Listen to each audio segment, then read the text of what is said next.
Hello everyone, my name is Kelly Johnson and I work in the curriculum team at NCFE. This webinar is for the Level 1 and Level 2 Technical Award in Interactive Media. The plan for this webinar is to give you a basic overview of the V Cert qualification, the externally examined assessment including key dates and resit information, the internally assessed coursework and what to do, and finally a summary of the resources that are available to help and support you. Let us begin with an overview of the V Cert Level 1 and Level 2 Technical Award qualification. This is a vocational qualification and depending on your learners can be completed at Level 1 or Level 2. Do consider the learners you have though to decide which level they should be enrolled on. The grading covers Pass, Merit, Distinction and Distinction Star at both Level 1 and Level 2. The Level 1 and Level 2 Technical Award consists of 4 mandatory units. The external assessment contributes 40% and the internal assessment contributes 60% to the final qualification grade. The external assessment is an invigilated exam paper and there is an assessment window during which the external assessment is to be completed, whereas the internal assessment or coursework involves generating a portfolio of evidence and is internally assessed but externally quality assured. While the exam covers both Level 1 and Level 2 learners, the internal assessment grading criteria is different for Level 1 and Level 2 learners. Furthermore, the Level 2 criteria is built upon the Level 1 criteria. If a learner is on the Level 2 qualification, then they need to have achieved a grade at Level 2 in each unit, including a Level 2 pass in the external exam.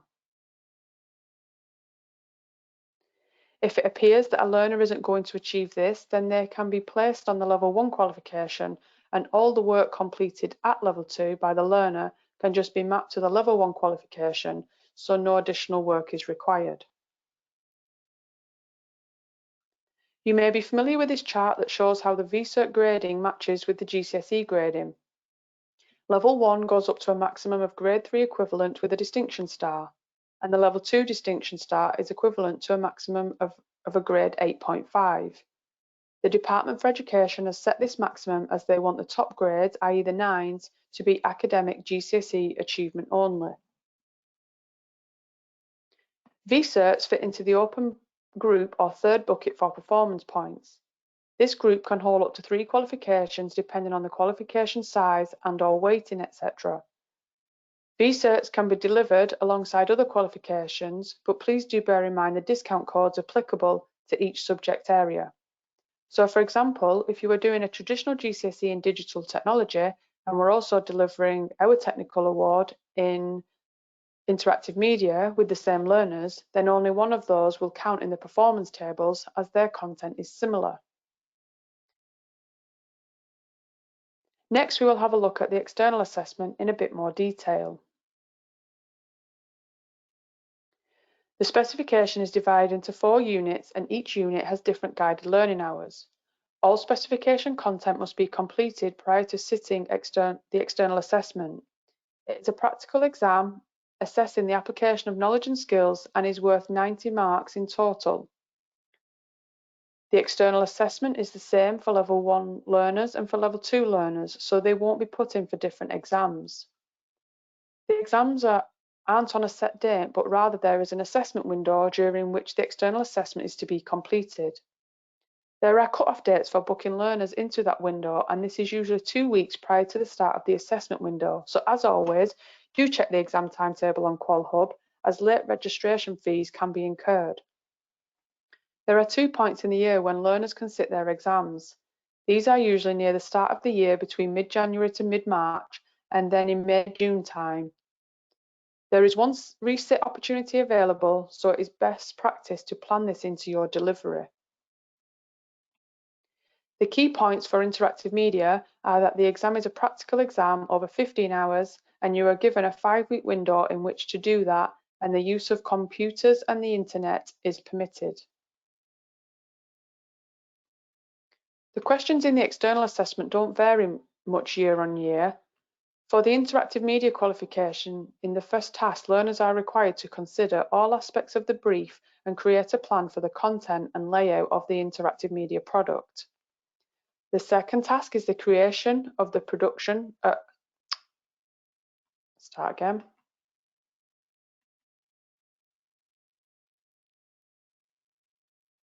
The questions in the external assessment don't vary much year on year. For the interactive media qualification, in the first task, learners are required to consider all aspects of the brief and create a plan for the content and layout of the interactive media product. The second task is the creation of the product from task 1. This might not be the completed version, but learners must demonstrate evidence that the product shows sufficient functionality. In task 3, learners are required to evaluate their interactive media product in relation to the brief. The evaluation should include a review of how the product has met the brief and how to improve the interactive media product. The Chief Examiner's Report is where you can find the grade boundaries, and do bear in mind that learners need to achieve a minimum of a Level 2 pass in each internal assessment and the external assessment to achieve a grade on the Level 2 qualification. These are the most recent grade boundaries, and when compared with those from summer 2019, there was at most 1 mark difference. Now I'll go through the internal assessments. As already explained, there are 4 units for each qualification that need to be completed, and each of those units are internally assessed. Probably the easiest and most efficient method is to teach the unit content first, then issue the coursework for that unit, which should be undertaken independently by the learner. Then repeat with the next unit and so on, rather than teaching everything and then issuing all the coursework at the same time. Each unit has 3 to 4 learning outcomes that need to be taught, so let's look at an example for interactive media. Unit 1 is to investigate interactive media production, and there are 3 specific learning outcomes. Learning outcome 1 is to understand what is required for the development of an interactive media product. Learning outcome 2 is experiment with interactive media products and their production in relation to a brief.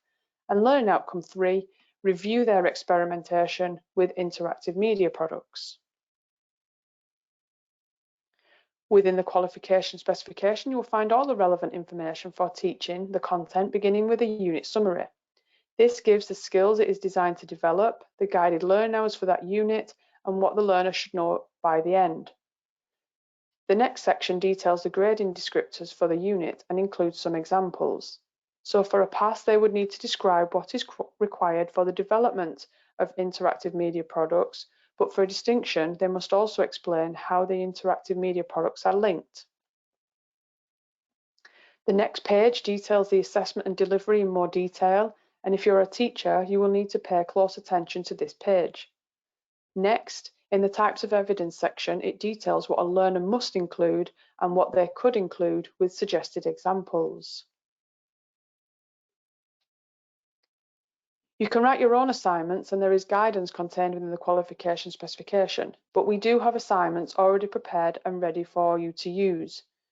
You may wish to change aspects of the scenario so that it can be more suitably contextualized for your learners. You can find the sample assignment tasks on the qualification specification page on QualHub. If you scroll down and click on the assessment tab, within that area you'll find those tasks. So let's take a look at one. Let us look at our sample assignment for Unit 1, Investigate Interactive Media Production. The first thing on the brief will be the scenario. This is designed to give a real-life situation in order to help set the assignment in context. In this case, the learner is part of a marketing team for a televised talent show and has been asked to produce an interactive media product to publicise the show.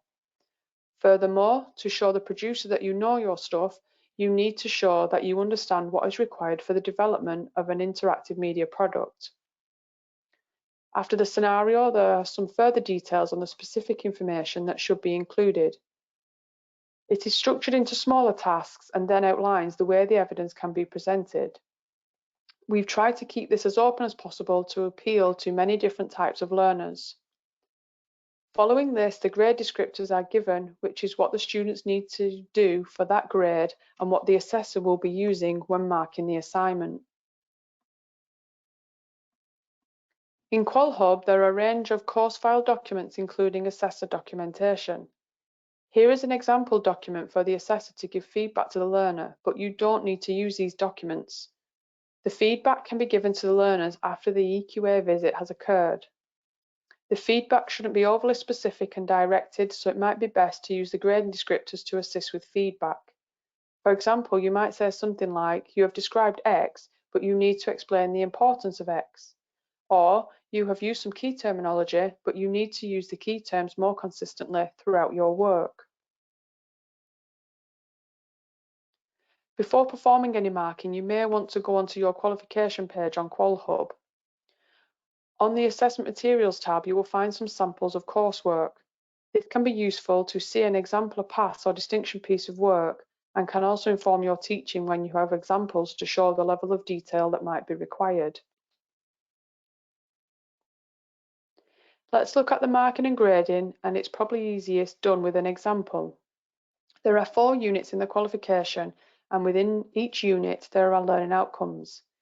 Each of those learning outcomes will need to be assessed and graded. So for the first learning outcome in interactive media, these are the grading descriptors. In this case, a pass is describing what is required for the development of interactive media products, but for a distinction, you must also explain how they are linked in relation to features, processes, and techniques, and if they are more or less appropriate for certain types of audiences. Then for learning outcome 2, there will be some different grade descriptors, and likewise for learning outcome 3. Let's say you have marked the Unit 1 assignment, and these are the grades achieved in each learning outcome: a pass, a merit, and a merit. The final grade for the unit will be the lowest grade the learner achieved in a learning outcome, so in this example, a pass. Each learning outcome has to be demonstrated at the same basic level of competency, and if we're to say that the overall unit is at that level of competency, there is no compensatory grading within the unit. When you've graded all the units, you can see there is a mix of grades achieved in the different units. The final grade won't be a pass, as there is compensatory grading when it comes to combining the units at the end and determining an overall grade. This is how the final grade is calculated, which can be found in the grading guide. UMS points are assigned to different units, and the UMS points get added together for each unit and for the examined component. The total will tell you what grade the learner has achieved. Using those grades from the previous slide would give us these UMS numbers. In total, they will have achieved 188 UMS for the internal assessments. If they got a pass in their exam but only just, then their UMS is 96, which will bring their total UMS to 284, which places them on a level 2 merit. The UMS is different for different subject areas due to different amount of guided learning hours, but the calculation is the same. Thankfully though, you don't need to sit with a calculator to work in these. In QualHub, on the Assessments tab on the qualification page, you'll find the grading guide, which is what you have seen on the last slide, and has information about how many UMS equates to what grade. Secondly, there is the grading calculator, where you can select either level 1 or level 2 qualification, depending on which one the learner is enrolled on. You can select the grades they achieved in the internal assessments and what they achieved in the external assessment, or what you predict if they haven't sat it yet, and it will calculate the estimated final grade for you. As our mission is to promote an advanced learning, we have several resources available to help and support you with that. The key area for support will be QualHub. qualhub.co.uk will be your primary go-to, where you can search for all our qualifications and access the specification, assessments, teaching materials, regulations, and much more. Begin typing your qualification subject area in or the qualification code, and it will give you a suggested list of qualifications. Let us begin by focusing on some of the teaching materials that are available on QualHub and are free to download. We have schemes of work which completely outline entire units based on 1-hour lessons. There are also individual lesson plans with suggested timings, lesson aims, learning aims, and suggested assessment activities. We have complete PowerPoint presentations covering the teaching content from the specification and includes teaching activities that could be used with your learners. And finally, there are individual worksheets and homework activities to accompany the lessons. They can also be used as flipped learning opportunities, whatever you decide. And as with all these resources, it is best to use them and adjust them to suit your learners. Using actual assessment material is a good way to make revision effective, and the material I'm going to show you now is also available on QualHub at no extra cost. For every qualification, you will find past or sample exam papers. You will also find the mark schemes, and they will say which assessment objectives are being addressed by the question. Furthermore, the Chief Examiner's Report, which can be found in assessment materials on QualHub, does provide an insight to how learners perform nationally on different questions. So, for example, which questions had strong answers, which were answered incorrectly, and what were the common errors, which can help to inform your future teaching. We also have sample portfolios for interactive media, which can help you understand the requirements of grading and provide guidance on how a portfolio could look in the chosen learning outcomes. You can also access various unit-specific webinars on our YouTube channel in the Training for Schools and V Certs playlist. The focus of these webinars are the content and assessment of the unit and contain samples of learners' work which have been graded at different levels. Another useful tool which is part of the NCFE group is Skills Forward. They are the UK's leading e-learning software and assessment solutions for functional skills, GCSEs, apprenticeships and employability skills. The unique assessments, resources and summative assessments can transform how education providers approach functional skills, GCSEs and the employability skills development of learners. But in terms of V-Certs though, the most useful part of Skills Forward is probably the skills portfolio. Skills Portfolio allows learners to submit evidence and keep records of their work, which will allow centres to manage, monitor and assess their learners remotely. The assessor is also able to upload evidence for the learners too, so for example, the witness statements for internal assessments. It can allow for easy management of the quality assurance process and complies with Ofsted and the Education and Skills Funding Agency requirements, giving you the evidence needed during inspection. Aside from the skills learners will gain from the V-Cert, we have also developed a suite of resources to support the wider curriculum and skills that the learners will need. These include 32 sessions, each lasting 2 hours, and they cover personal, social, health and economic education, study skills, and employability and career skills. These packs can be found within the teaching materials on QualHub. We have now reached the end of the webinar, so thank you for attending and I hope you have found this useful. If you do have any questions, then please do get in touch anytime with me directly using my email, kellyjohnson@ncfe.org.uk, or if I'm unavailable, our general email is curriculum@ncfe.org.uk. Thanks again, take care everyone and stay safe.